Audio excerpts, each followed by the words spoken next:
Again, congratulations, Kurt and Connie. It's been a good, they both have been great mentors for me in the business.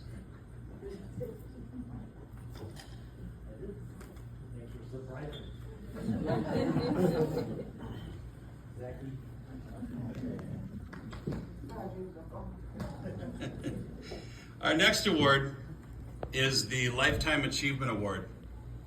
And as much as the family and nominating committee wanted it to be a surprise, it wasn't going to happen that way from what I'm hearing.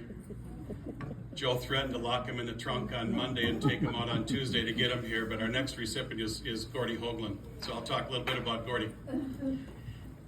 First and foremost, I've heard many stories about Gordy's character, his involvement, and if there's anybody in the community that needs something, it doesn't matter if Gordy was at his winter home enjoying the Florida winters, or if he was up here, if he was off somewhere. If somebody needed something, there's been many, many times when Gordy has stepped up and given. So I'm not even sure how many years, but I want to read something that came from the superintendent in Monticello. And as I read through this, I wasn't surprised at any of it, but some of it was kind of new information. Well, so this afternoon, I did not know that this wasn't going to be a surprise until we were around this afternoon.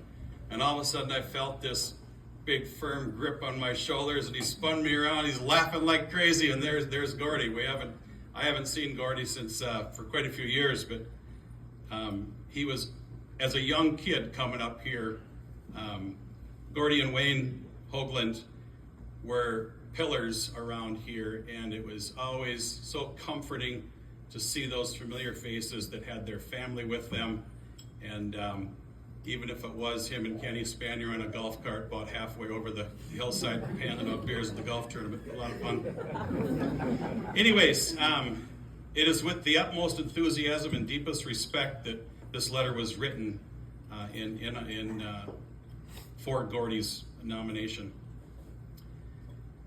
Throughout my life and professional career, I have encountered only a handful of individuals who have the it factor, an innate blend of leadership, vision, charisma, and an unwavering work ethic. Gordy Hoglund embodies this phenomenon to a T. His ability to build something from the ground up, navigate the ebbs and flows of changing economies, and lead with both heart and passion truly sets him apart. He is, without question, one of the finest business leaders I've had the privilege of knowing and collaborating with. Gordy's story is one of service, perseverance, and a relentless dedication to people. He began his professional journey alongside his brother in 1947, creating what would eventually become two distinct and thriving entities, one focused on bus sales and the other, Gordy's Pride and Joy, a full-service school bus transportation company. What makes this branch of business extraordinary is its deep-rooted commitment to the community and the employees who make it run. As the superintendent of Monticello Public Schools, I have personally witnessed, by the way, that's not me again, remember that? I have personally witnessed the critical role Gordy's company plays in daily lives of our students and families.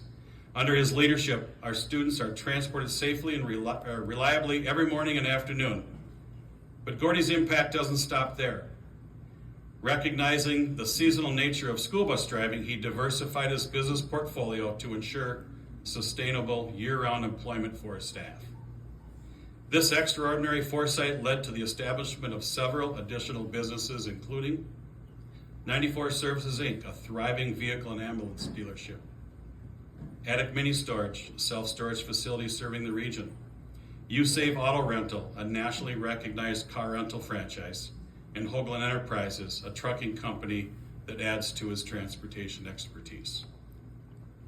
Thanks to the diversification, Gordy supports nearly 100 employees, offering full-time work to more than 20 individuals and expanded opportunities to countless others.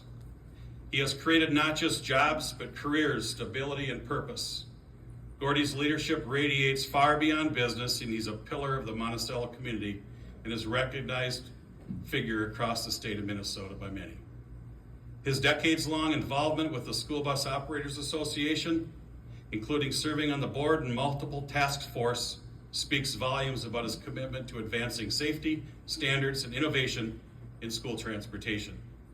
He continuously seeks new ways to improve routing, enhance safety, and ensure the best outcomes for students not only in Monticello, but in the neighboring districts as well.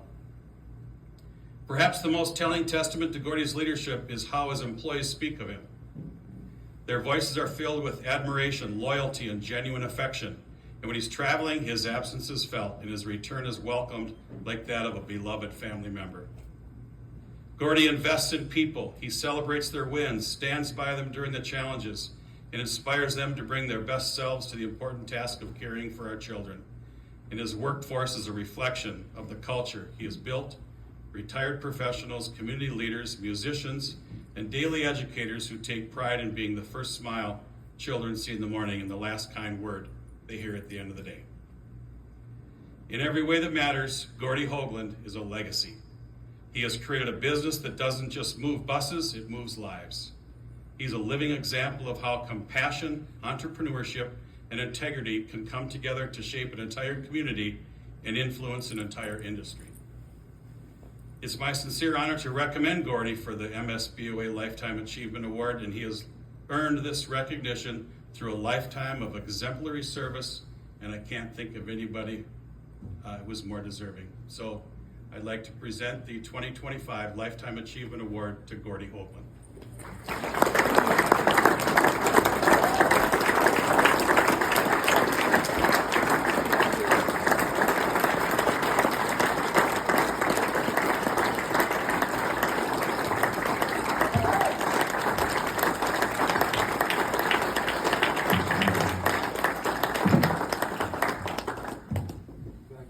Yes, you do. So the first time I ever went to a school bus operators convention was in 1960. I was 10 years old. My dad took a new Thomas up there. It was the first year Thomases were sold in Minnesota. My dad brought them up here. And it rained and the bus leaked. So here he was showing this new bus, first time ever in Minnesota. And that's leaking. So I heard that story over and over. And then the other thing is I drove my first new bus back from North Carolina when I was 16 years old. And I'm sure that meets all the DOT requirements of today.